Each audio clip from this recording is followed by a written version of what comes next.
आप सभी बच्चों को मेरा प्यार भरा नमस्कार। मैं डॉक्टर कुमार राघवेंद्र आप सबके समक्ष उपस्थित हूँ आपके अपने सशीकरण यूपीएससी यूट्यूब चैनल पर। कैसे हैं प्यारे बच्चों आप सब? आशा करता हूँ बहुत अच्छे होंगे, सब परिवार स्वस्थ होंगे, मस्त होंगे। तो सब प्यारे साथियों, जब भी हम किसी लक्ष्य को प्राप्त करने की चाह रखते हैं, सबसे पहले हमें संकल्प ले लेना चाहिए, क्योंकि संकल्प से ही सिद्धि का मार्ग प्रशस्त होता है। और संकल्प में उपसर्ग लगा है सम हलंत, जो कि संस्कृत का उपसर्ग है। संस्कृत के 22 उपसर्ग होते हैं। तो प्यारे साथियों, एक बार फिर से आप सभी का आपके अपने प्रशिक्षण यूपीएससी यूट्यूब चैनल पर हार्दिक स्वागत है। आपका अभिनंदन करता हूँ, मेरे तरफ से आपको बहुत बहुत स्वागत है। सभी प्यारे बच्चों को मैंने पिछली क्लास में उपसर्ग से संबंधित महत्वपूर्ण शब्दावली पर विस्तार से चर्चा किया था। आपको समझाया था कि उपसर्ग किसे कहते हैं। उपसर्ग शब्द उप जमा सर्ग से जुड़ के बना है, जिसमें उप का अर्थ होता है निकट तथा सर्ग का अर्थ होता है सृष्टि करना या निर्माण करना, अर्थात किसी मूल शब्द के निकट आकर नए शब्द का निर्माण करना। यहाँ पे सबसे पहला प्रश्न हो जाता है, अगर कोई बच्चा आज पहली क्लास देख रहा है उपसर्ग की, उससे पहला ये प्रश्न हो जाता है सर कि मूल शब्द किसे कहते हैं। तो मूल शब्द उसे कहते हैं जिसका कोई निश्चित अर्थ होता है, जो किसी और के सहयोग से न बना हो, जिसका अपना अर्थ हो। आप कहेंगे सर जैसे जैसे वर्ष, वर्ष एक मूल शब्द है जिसका अपना अर्थ है। अगर वर्ष में से आपने कोई भी अक्षर निकाल दिया तो वो शब्द जो है उसका सार्थक कोई अर्थ नहीं निकलेगा।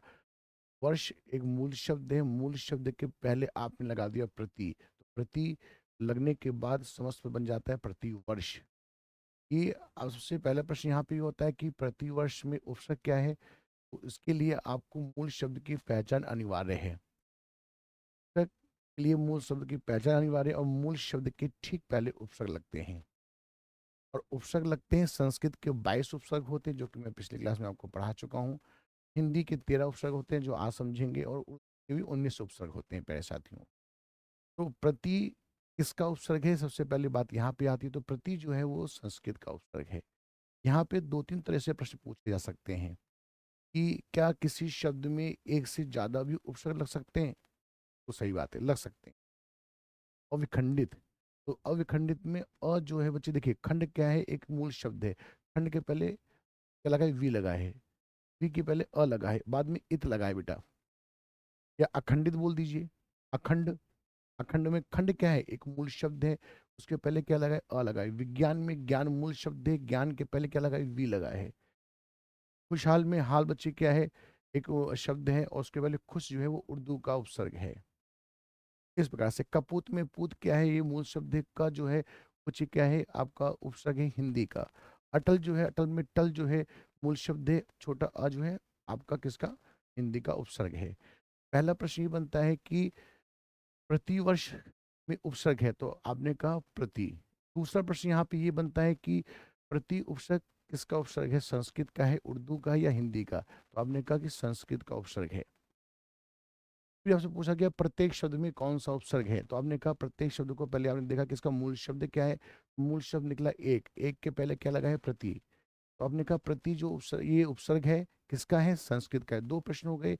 अब आपसे ये प्रश्न पूछा जा सकता है कि प्रत्येक शब्द में संधि कौन सी है। उपसर्ग से संधि का भी बच्चे वर्चस्व कहीं ना कहीं जुड़ा हुआ है, और समास का भी।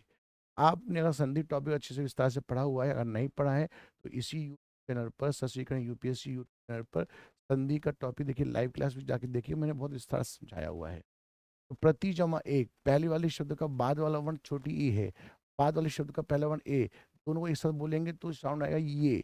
तो देखिए, इसमें यण संधि है, प्रत्येक शब्द में यण संधि है। इसके बाद अगर आपसे पूछा जाए कि समास कौन सा है, तो मैंने आपको बताया था कि समास के चार भेद होते हैं। समास का शाब्दिक अर्थ होता है संक्षेप, संक्षिप्त या संक्षिप्तीकरण, बड़े बात को कम में कहना। ये बच्चे क्या है, संक्षेप है। मैंने आपको समझाया भी था कि लेखन की दो शैली होती हैं।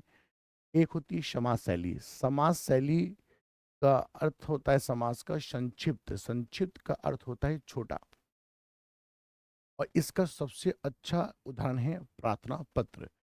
जब आप ये स्टेट परीक्षा जैसे कि आरएस मेंस की तैयारी कर रहे हैं, उत्तराखंड पीसीएस की तैयारी कर रहे हैं, यूपी पीसीएस की तैयारी कर रहे हैं, समीक्षा अधिकारी, सहायक समीक्षा अधिकारी की तैयारी कर रहे हैं, तो बच्चे यहाँ पे निबंध और पत्र लेखन की आपको यहाँ पे आवश्यकता पड़ती है, आपको समझना पड़ता है, आपको मेंस में लिखना पड़ता है। अब जब इसकी महत्वपूर्ण देखिए, किसी भी टॉपिक को पढ़ने से पहले उस शब्द के बारे में भी जानना उतना ही आवश्यक है। अब प्रार्थना पत्र कहते किसे यही नहीं मालूम, बच्चे फॉर्मेट रट के जाते हैं और लिख के आते हैं, छोटी छोटी गलतियां जो है वो नंबर बच्चे नहीं मिल पाते हैं, और नंबर ना मिल पाने के कारण जो सिलेक्शन का आधार सुनिश्चित नहीं हो पाता है। तो सबसे पहले यहाँ पे ये बात है कि हम लेखन की जो दो शैली है उसको समझ ले। समाज का अर्थ होता है संक्षिप्त, संक्षेप, बड़े बात को कम में कहना। अब एग्जाम्पल के माध्यम से आप देखिए कि जैसे आप किसी संस्थान में आप पढ़ रहे हैं, ठीक है, तो यहाँ पर एक नियम लागू है कि जो भी बच्चा 2 से 3 दिन बिना एप्लीकेशन के नहीं मतलब कि बिना एप्लीकेशन के अनुपस्थित रहेगा तो उसका रजिस्ट्रेशन कैंसिल कर दिया जाएगा। तो आप क्या करेंगे? आप वो, कहीं भी अगर आपको जाना होगा, किसी कारण से आप क्लास आने में असमर्थ हैं, तो आप बच्चे क्या है कि आप एप्लीकेशन देंगे, प्रार्थना पत्र देंगे। कुछ क्या है यहाँ पे डर, और डर जो होता है वो अपने क्षेत्र में सबको अनुशासित कर देता है। चाहे बच्चे वो कानून का डर हो तो समाज को अनुशासित कर देता है, और कॉम्पिटिशन प्रतियोगी परीक्षा का बच्चे डर जो है आपको निरंतर तैयारी करने पर मजबूर क्या है कि अनुशासन में ला देता है। तो प्यारे साथियों, आप प्रार्थना पत्र देंगे, एक एक एप्लीकेशन देंगे, और एप्लीकेशन क्या एक पेज का ही होगा कि मैं इस कारणवश में कोचिंग आने में असमर्थ हूँ या स्कूल आने में असमर्थ हूँ, मुझे 3 दिन की छुट्टी दी जाए, प्रदान की जाए, ठीक है। तो ये क्या हो गया, यानी कि बड़े बात को कम में कहना, ये हो गया आपके बेटे समास, ये मित कथन शैली भी कहते हैं। और यहीं पर अगर हम बात करें व्यास की, व्यास का शाब्दिक अर्थ होता है व्यापक, व्यापक का अर्थ होता है बड़ा। व्यापक का सबसे, व्यास का सबसे अच्छा एग्जाम्पल है निबंध या व्याख्या। एक शब्द मैंने आपको दे दिया, आप इसमें मैंने कहा कि आप निबंध लिखिए, एक परीक्षा में आपको शब्द दे दिया जाता है, एक वाक्य दे दिया जाता है, उसको कि आप निबंध लिखिए। तो आप 2 से 4 पेज आप लिखते हैं, 700 शब्दों में, है ना बेटे, 1000 शब्दों में, 900 शब्दों में, इस प्रकार से। तो बच्चे ये क्या है कि कम बात को अधिक में कहना, इसे बोलते हैं व्यास। तो यहीं पर समास का विलोम हो जाता है व्यास।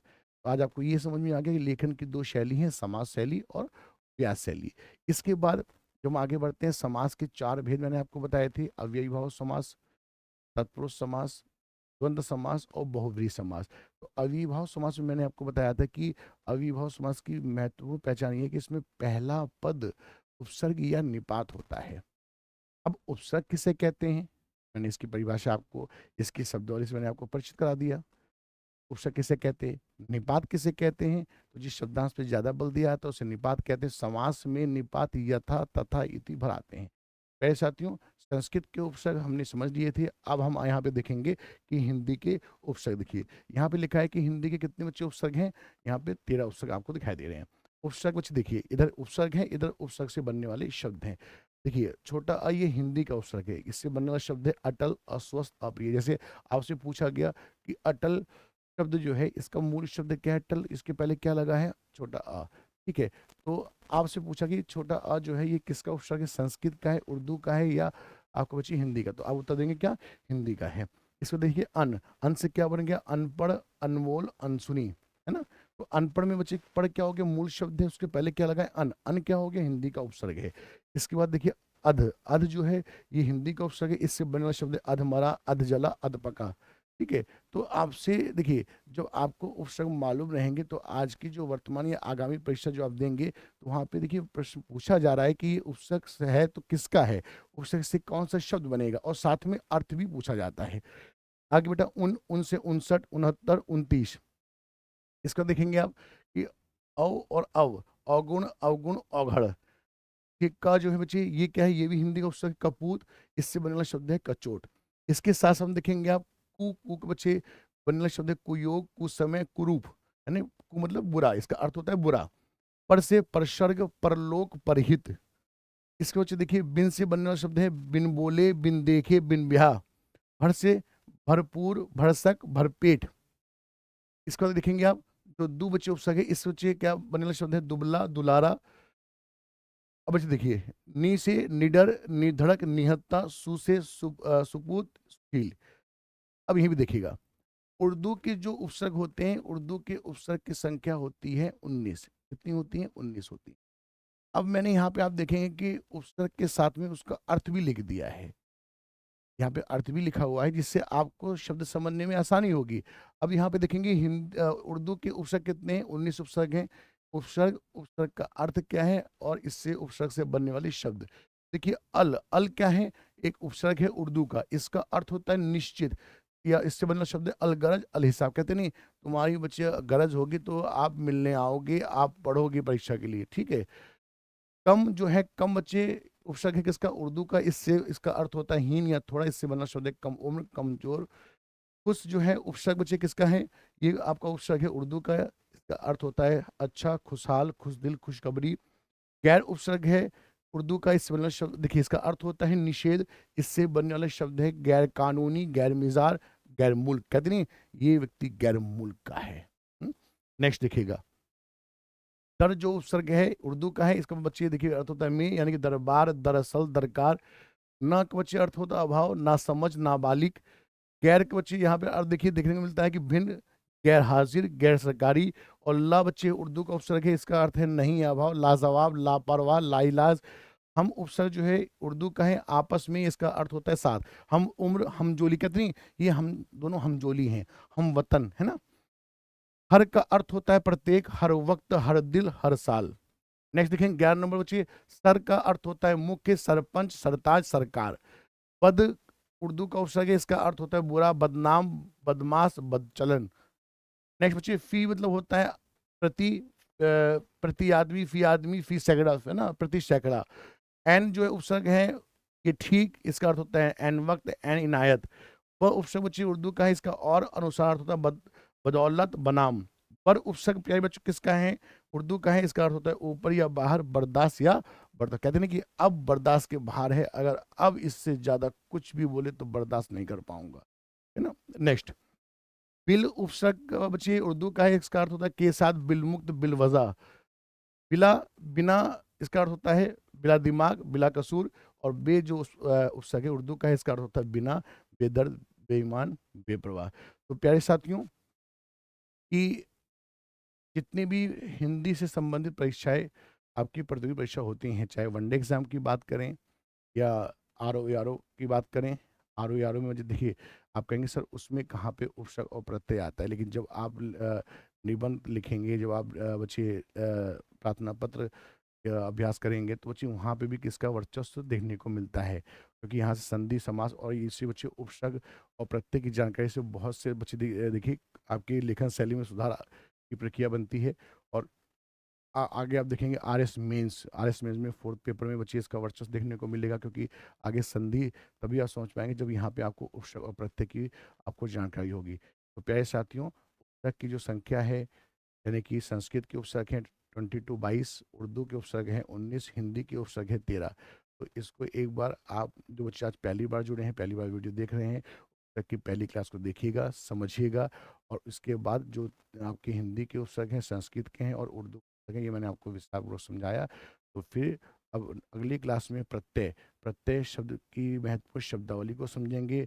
प्रत्यय शब्द है क्या, इसकी क्या परिभाषा है और इसके कितने भेद होते हैं, इन सब बातों को विस्तारपूर्वक समझेंगे। आप सभी प्यारे साथियों का तहे दिल से बहुत बहुत धन्यवाद। स्वस्थ रहें, मस्त रहें और शशिकरण यूपीएससी यूट्यूब चैनल से जुड़े रहें। ज़्यादा से ज़्यादा अपने साथियों को, अपने भाई बंधुओं को वीडियो शेयर करें, जिससे आपके साथ साथ उनका भी भविष्य उज्जवल। जब बीज बोया सकारात्मक कर्म का, तो फल भी सकारात्मक ही मिलता है। बहुत बहुत धन्यवाद।